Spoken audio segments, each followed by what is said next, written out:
Welcome to the Female VC Lab podcast. I have Julia. In one line, give me your name, your title, and the name of your fund.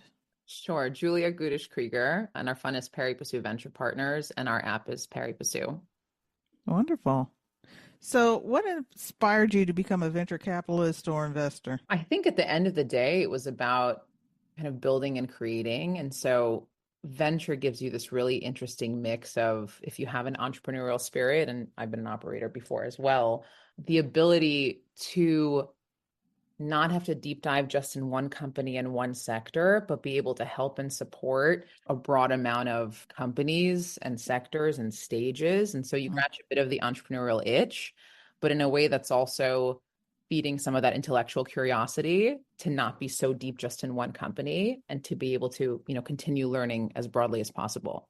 So for me, it was the mix of those kind of two elements.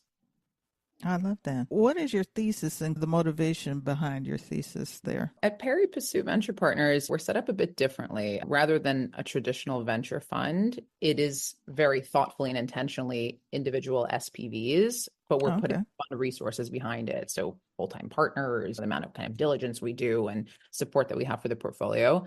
And the reason for that is our main thesis and kind of the seed thought of this is it takes a village to succeed in all parts of life, but definitely within business. And I think the more people you have on your cap table that have actually rolled up their sleeves and built something and been smacked around and humbled by entrepreneurship to know there's always a fire to put out and value add isn't just seeing what numbers are every quarter. And so when we thought that the folks that have operated and can add more money than value, having them on the cap table is what can hopefully help de-risk a business. The aha moment was, if you look at sort of top deals within venture, those weren't the ones that were typically on crowd equity platforms where you're able to put smaller checks in.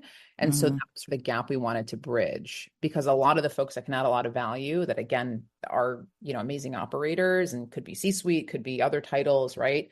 Unless they've had crazy exits, they can't put like $500K or $1 million into Andreessen fund or Sequoia fund.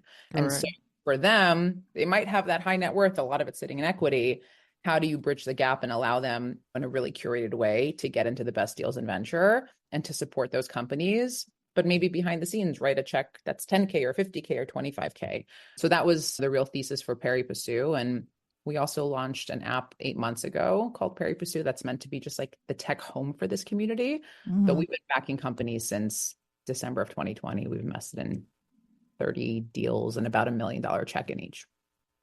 That's great. So how did you come up? I know what Pari Passu means, but how did you come up with the name of your fund? Yeah, most people know, if they know Pari Passu, it's more of a legal term, right? Yes. But really, ultimately, what it means is like on equal footing, right? And so how we view that is founders supporting founders and operators supporting operators. And we're in the trenches with you and building. It's that kind of camaraderie that comes with having stayed up all night worrying about payroll yourself, that sometimes you can't. A career investor changes you at your core of how you view both probably human empathy, but also, again, what support looks like.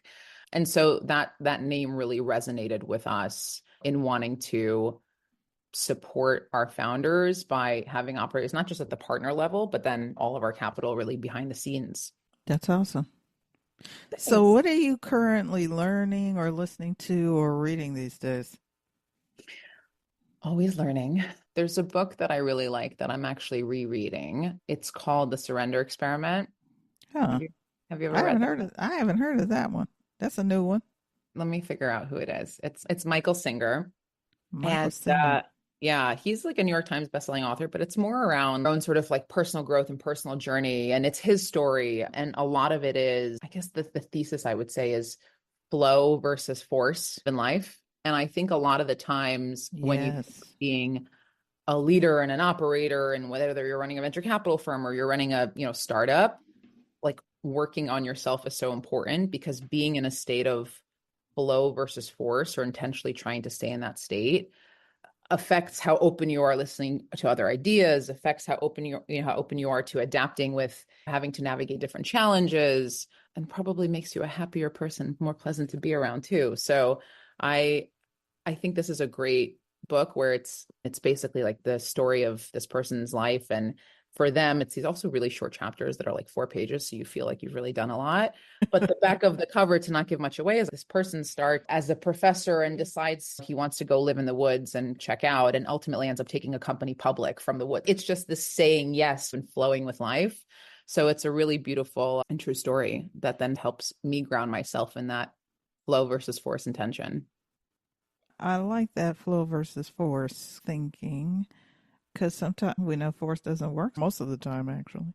And then flow is also about opportunity. Like you said, even though he was in the woods, he came upon this opportunity and he decided to go with it, as opposed to saying no as well, which could be a force or not a force depending upon what it is.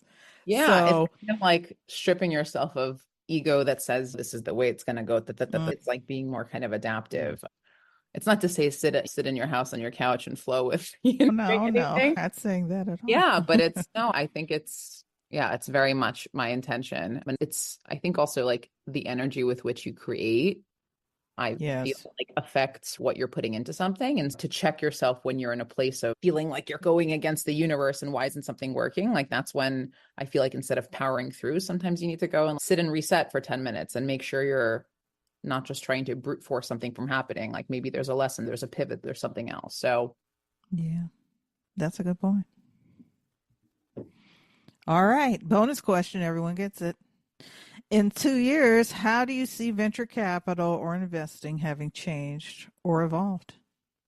in the last 2 years, or you mean 2 years from In the now? next 2 years. In the next two 2 years years. from now. Yes. Sure. Yeah, it's a great question. I think there's a greater and greater emphasis on value add investors. I think if you look at the last 5 years when quote unquote shit hit the fan for many folks. And so like you need people on your cap table that can actually help you navigate not just the shiny times, but the more difficult ones. And so Absolutely. I do see founders being more intentional and doing their diligence similarly on the people that they're bringing onto their cap table. What are these people like to work with when things do go wrong? And how supportive are they? And how much do they roll up their sleeves to help navigate? And so I think having navigated, so many founders having navigated the last 5 years of venture with ups and downs and valuation changes and whatnot and macro events, that's going to be a trend that we see happening much more. So people being much more thoughtful in who they bring on their cap table, whether that means someone used to be an operator, whether that means someone has very specific expertise,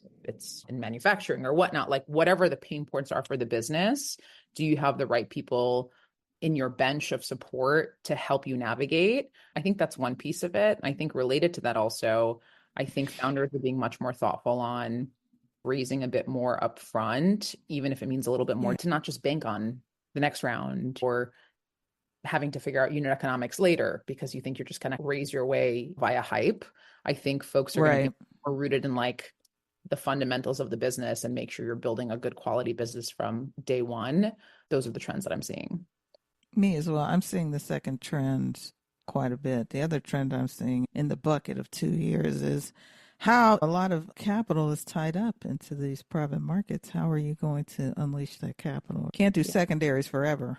I guess you could, but No, I think that's you know. fair. Yeah.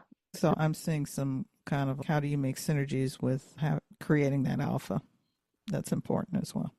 I think there's also certain industries that will just see much more attention towards that maybe 10 years ago were seen as polarizing. Like I think you'll see a lot more folks investing in defense tech. I think you'll see a lot more folks investing in wellness tech or things that before would have been seen as like psychedelic therapy, like all these things that before seemed Mm-hmm. very niche that are now becoming much more mainstream, that there's a tremendous amount of science behind, and like big funds that traditionally were more tech funds curving into a lot of these opportunities. Those are some industries that I think will be interesting to watch how many Yes, folks evolve their sort of thesis to include the opportunities there. that's a good point. How do people contact you? They can shoot me an email at julia@ppvp.com, or they can download the Pari Passu app. And there's an easy message board within there too to share opportunities that they're excited about or find other ways to support founders that are in our community. We really built Pari Passu with the intention of, again, creating that like village of support behind founders. So it's Mm-hmm. not just about backing deals. It's then also like, how do you support these companies? That's wonderful. And we'll have those in the show notes. So thank you so very much, Julia Krieger from Pari Pari Passu Passu Venture Partners. for being